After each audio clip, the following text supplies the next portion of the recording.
आज भीमराव अंबेडकर जयंती है, 14 अप्रैल है, 135वीं जयंती है बाबा साहब की।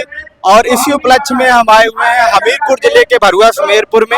यहाँ आप देख सकते हैं भारी भीड़ है और यहाँ से बाबा साहब भीमराव अंबेडकर की रैली निकलेगी अभी थोड़ी देर में, पूरे नगर में भ्रमण भी करेगी। तो इसी संबंध में हमसे बात करने के लिए एक भीम गायक मौजूद हैं। अभी इन्होंने बहुत ही शानदार अपने गायन के माध्यम से भीमराव अंबेडकर जी के विचारों को हमारे सामने और समाज के सामने रखा।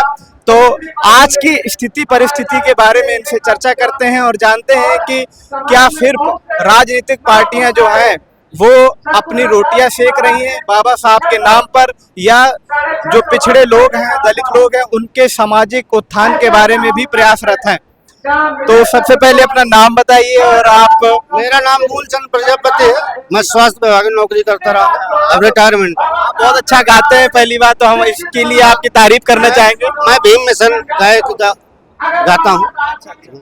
तो अभी आपने अपने गायन के माध्यम से जो स्टेज में कहा था, तो थोड़ा मैं तो ये चाहता हूँ कि उसी से शुरुआत करें, आप 2 लाइन गा करके कुछ जो बाबा साहब के जो विचार हैं उनको। मैंने जब से बाबा साहब को पढ़ा है तो मेरे हृदय में ऐसा आभास हुआ कि मैं बाबा साहब को ज्यादा से ज्यादा समाज में जागृत करूं लोगों को, क्योंकि जब मेरे अंदर ही बाबा साहब ना होते तो मैं दूसरे को कुछ बता नहीं सकता था। तो मेरा पहला गीत यही है कि नैनन में भीम समा गए, मुंह पर नीलो रंग चढ़ा गए। नीला रंग भी। हाँ। और जब से जाना मैंने बाबा साहब को, जीवन के मेरे रंग बदल गए, जीने के मेरे ढंग बदल गए, जीने के मेरे ढंग बदल गए।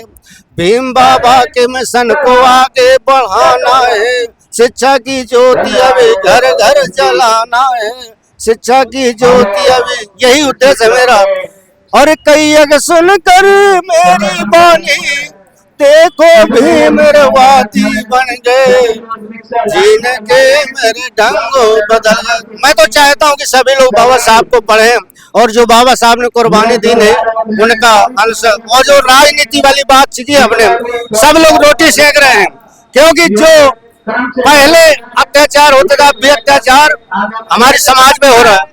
जो ये समाज में एक शोषण का तरीका बदला है और दलितों में ज्यादा कुछ बदलाव होता हुआ दिखाई दे नहीं रहा है। अभी जो पिछड़े लोग हैं, समाज के तबके लोग, सभी लोग बाबा साहब का नाम लेकर अपना राजनीतिक चमका रहे हैं। क्योंकि अभी एक योगी बाबा ने दिया कि हर विधानसभा में 3 बाबा साहब की फोटो लगाई जाए। तो हर आदमी बाबा साहब के नाम पर कुछ न कुछ राजनीति कर रहा है, जबकि उसको समाज के लिए कुछ नहीं करना। ना बेरोजगार है आदमी, ना शिक्षा है ढंग से।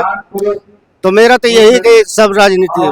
आज के समय में हम देखें तो क्या युवाओं को बाबा साहब के विचारों के बारे में सही जानकारी दी जा रही है? आपको क्या लगता है? मेरे हिसाब से नहीं दी जा रही, क्योंकि शिक्षाएं, जो शिक्षण संस्थाएं हैं वो बिक रही हैं। जितने भी संस्थान अच्छे अच्छे वो भी बंद हो रहे हैं। तो जब शिक्षा नहीं होगी तो आगे पढ़ने का मौका नहीं मिलेगा। इसलिए सबसे ज्यादा जरूरी है कि शिक्षा जो संस्थाएं हैं वो आगे ज्यादा से ज्यादा खोले। अपने जीवन भर एक ही बात पे सबसे ज्यादा जोर दिया कि शिक्षा वो शेरनी का दूध है, जो पिएगा वही दहाड़ेगा। तो इस पे थोड़ा प्रकाश और डालिए आप, मैं चाहता हूँ अपने विचार डालिए। जो बाबा साहब की फोटो थे उसमें हमेशा आपको एक उंगली दिखाई दे रही है। उनका यही उद्देश्य था कि उठाए उंगली बाबा करते इशारा। बाबा साहब की एक ही इच्छा, हर घर में हर हो शिक्षा। यही उद्देश्य हमारा, उठाए उंगली बाबा करत उदा। और दूसरी चीज उन्होंने कही कि ना कोई शूद्र, ना कोई बामन, ना कोई क्षत्रिय, ना कोई महाजन, सब परिवार हमारा, उठाए उंगली बाबा। यही उनका उद्देश्य था। उन्होंने किसी से घृणा नहीं की। समाज, हर समाज के लिए उन्होंने जो संविधान जो बनाया, केवल दलितों के लिए नहीं बनाया, सबके लिए बनाया। बाबा साहब ने हर समाज के लिए, नारी के लिए तो इतना नारी शक्ति दाता कहलाते हैं। किसी कवि ने कहा कि जो बाबा संविधान न लिखते देश की हालत क्या होती, जो बाबा संविधान न लिखते देश की हालत क्या होती। और अपने देश की हर महिला बहना अब रोती, तन में वस्त्र नहीं होते। उस समय हमें तन ढकने को वस्त्र नहीं मिलते थे, तन में वस्त्र नहीं होते, जीवन अपना वो खोते, अब पत्थर की मूरत कहलाती, जीवन अपना वो खोते, नारी को सम्मान न मिलता, जीवन अपना वो खोते, और जो बाबा संविधान लगते देश की हालत क्या हो। मुझे लगता है कि जो समानता का अधिकार है, संविधान के मौलिक अधिकारों में सबसे पहले समानता का अधिकार ही दिया गया आर्टिकल 14 में।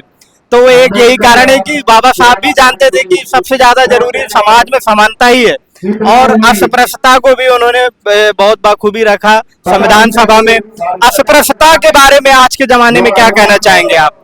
आज भी आपको अस्पृश्यता देखने को मैं तो अनुभव कर अब भी आजकल बहुत सा समाज में हमारा उत्पीड़न होता है, केवल जो है दलित शोषित समाज को देख करके बहुत उत्पीड़न होता है। अभी सुधार हुआ नहीं, इसमें सुधार की जरूरत, जब तक शिक्षित नहीं होगा आदमी तब तक जो है सुधार होने वाला नहीं, क्योंकि बहुत से कांड भी देख रहे हैं, तब भी अभी समाज में ऐसे होते हैं।